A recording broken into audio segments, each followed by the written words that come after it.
بسم اللہ الرحمن الرحیم۔ السلام علیکم ناظرین، میں ہوں جمشید انصاری۔ ناظرین آج 15 جنوری 2021 ہے اور ناظرین وزیر اعظم پاکستان عمران خان صاحب کو سیاسی محاذ پہ شکست دینے میں ناکامی کے بعد اپوزیشن کی سیاسی جماعتیں اور ان کے وفادار چند صحافی، اینکرز اور تجزیہ کار خالصتاً ذاتیات پہ اتر آئے ہیں۔ ناظرین آج سے 4-5 روز قبل ایک ویڈیو میں آپ کی خدمت میں گزارشات پیش کی تھی کہ اس وقت مریم نواز کا 2 قسم کا بریگیڈ جو ہے وہ عملاً میدان میں متحرک ہے۔ ایک تو پرانا بریگیڈ ہے جس میں سلیم صافی، حامد میر، غریدہ فاروقی، آسمہ شیرازی، مجیب الرحمان شامی، نجم سیٹھی وغیرہ جیسے لوگ متحرک اور فعال ہیں، اور ساتھ ہی ساتھ میں نے یہ بھی گزارش آپ کی خدمت میں پیش کی تھی کہ اب ان لوگوں کے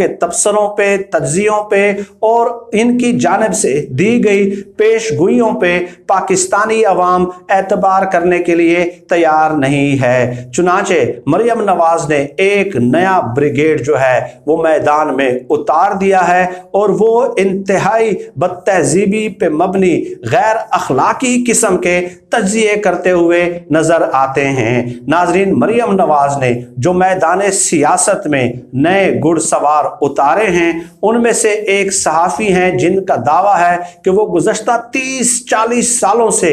صحافت کی وادی پرخار میں موجود ہیں۔ ناظرین گزشتہ 6-7 دنوں سے میں ان کے تبصرے اور تجزیے یوٹیوب پہ ملاحظہ کر رہا ہوں۔ ایسے ہی موصوف ہیں ایک کہ جن کا دعویٰ ہے کہ وہ 40 سالوں سے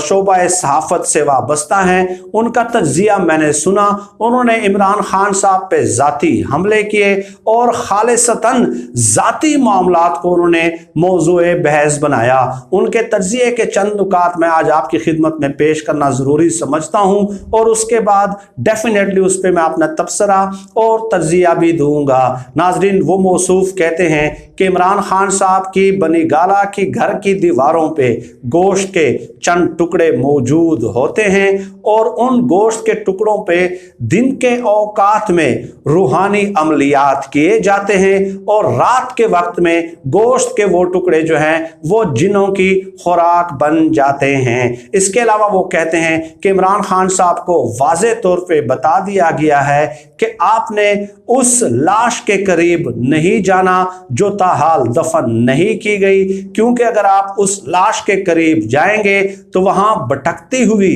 روحیں موجود ہوتی ہیں اور وہ بھٹکتی ہوئی روحیں جو ہے اس کا تصرف جو ہے وہ آپ کی ذات پہ،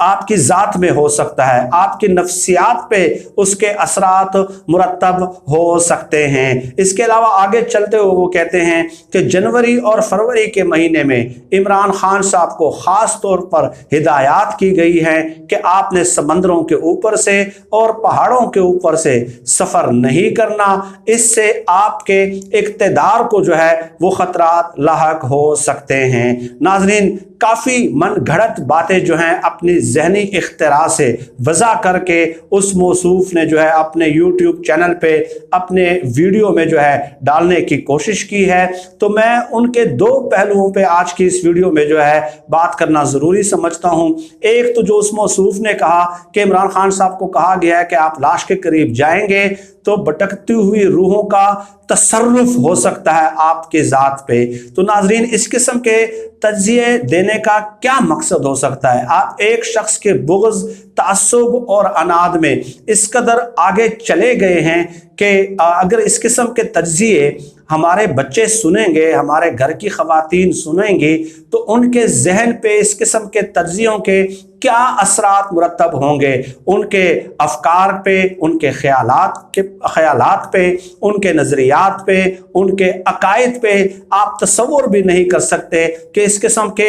تجزیوں کا کیا امپیکٹ ہو سکتا ہے۔ جو میں ایک لفظ ناظرین ہمیشہ اپنی ویڈیوز میں استعمال کرتا ہوں وہ لفظ ہے انٹلیکچولی کرپٹ کرنا۔ تو اس قسم کے تجزیوں اور تبصروں کے ذریعے پوری قوم کو ایک شخص کے بغض بغض، تعصب اور اناد میں جو ہے وہ انٹلیکچولی کرپٹ کرنے کی کوشش کی جاتی ہے۔ میں ایک بات کلیریفائی کر دوں ناظرین کہ یہ جو بھٹکتی ہوئی روحوں کا جو تصور ہے اور اس کو لے کے جو ہے نا اپنی ویڈیوز پہ موضوع بحث بنایا جاتا ہے، اسلام میں قطعی طور پہ بھٹکتی ہوئی روحوں کا کوئی تصور موجود نہیں ہے۔ ناظرین، تین قسم کے ادوار سے ہر انسان کو جو ہے وہ گزرنا پڑتا ہے۔ ایک ہے عالم دنیا، اس کے بعد جب روح جسم سے نکل جاتی ہے تو انسان چلا جاتا ہے عالم برزخ میں، اور ایک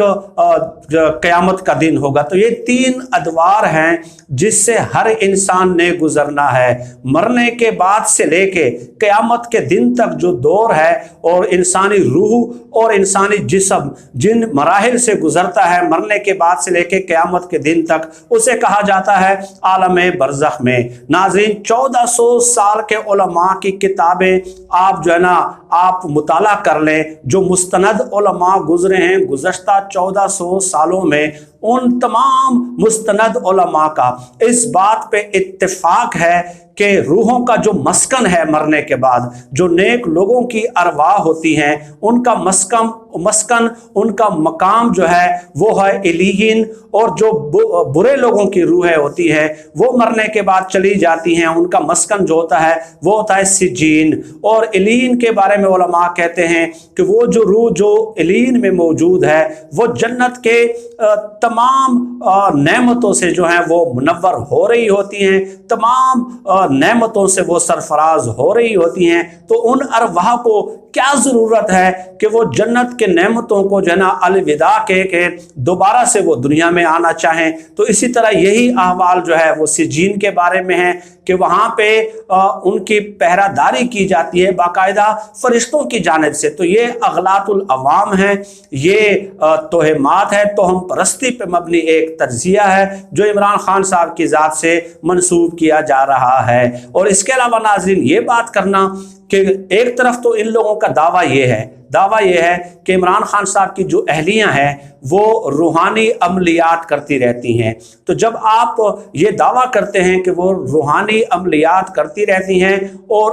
اسی کے اثرات ہیں عمران خان صاحب کی ذات پہ، یہ جو لوگ تبصرہ دیتے ہیں وہ یہی کہنا چاہتے ہیں، تو اسلامی روحانیات میں گوشت پہ کوئی عمل نہیں کیا جاتا۔ جو گوشت پہ عمل کیا جاتا ہے وہ منسوب ہے کالے جادو کے ساتھ۔ تو اگر آپ کا یہ دعویٰ ہے اور تسلسل کے ساتھ آپ اپنا یہ دعویٰ دہراتے ہوئے نظر آتے ہیں کہ عمران خان صاحب پہ روحانی عمل کیے جاتے ہیں، تو اسلامی روحانیات میں گوشت پہ کوئی ایک بھی عمل نہیں کیا جاتا۔ قرآن و حدیث سے اس طرح کی کوئی بات بھی ثابت نہیں ہے۔ تو آپ کے اپنے دعوے میں جو ہے وہ تضاد موجود ہے، آپ کے اپنے دعوے میں جو ہے وہ تعارض موجود ہے، اور ایک شخص کے بغض، تعصب اور اناد میں مریم نواز کا یہ جو نیا بریگیڈ ہے وہ اس قدر آگے نکل چکا ہے کہ وہ توہم پرستی کو فروغ دے رہا ہے اپنے تبصروں اور تجزیوں کی آڑ میں۔ میرا ہمیشہ سے یہ موقف رہا ہے ناظرین کہ آپ عمران خان صاحب کے ساتھ جو ہے وہ سیاسی محاذ پہ سیاسی میدان میں مقابلہ کریں نا بھائی۔ اگر جہاں پہ ان کی بیڈ پرفارمنس ہے تو آپ فیکٹس اینڈ فگرز کے ساتھ، اعداد و شمار کے ساتھ، حقائق کے ساتھ سامنے آئیں، وہ رپورٹس پیش کریں اور اپنے سننے والوں اور دیکھنے والوں کو اس سے روشناس کریں، آگاہ کرتے رہا کریں نا۔ اس سے تو آپ کو قطعی طور پہ کوئی منع نہیں کر سکتا۔ آپ سیاسی اختلاف کر سکتے ہیں، اور یہ بات بھی ایک فیکٹ ہے کہ جانا پرفارمنس میں کئی ایریاز میں جو ہے لاکھوناس موجود ہیں۔ تو آپ سیاسی میدان پہ جو ہے نا سیاسی دلائل کے ساتھ سامنے آئیں اور ان پہ جو ہے نا تنقید کیا کریں۔ ڈیفینیٹلی اپوزیشن کا تو کردار ہی یہی ہوتا ہے کہ وہ حکومت کو کرٹیسائز کرتی ہے، ٹھیک ہے، لیکن تنقید برائے تنقید نہیں، تنقید برائے اصلاح ہونی چاہیے۔ لیکن اگر آپ سیاسی محاذ پہ شکست خوردہ ہو جاتے ہیں اور اس قسم کے توہم پرستی پہ مبنی غیر اسلامی جو وہ ہوتی ہے روایات ہوتی ہے، جو نظریات ہوتے ہیں، جو افکار ہوتے ہیں، جو کہ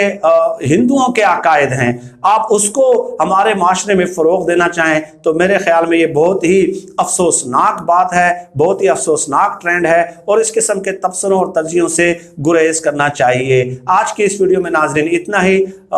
اس قسم کے موضوعات پہ آپ سے وقتاً فوقتاً نشست کا اہتمام ہوتا رہے گا۔ پاکستان زندہ باد۔ اللہ حافظ۔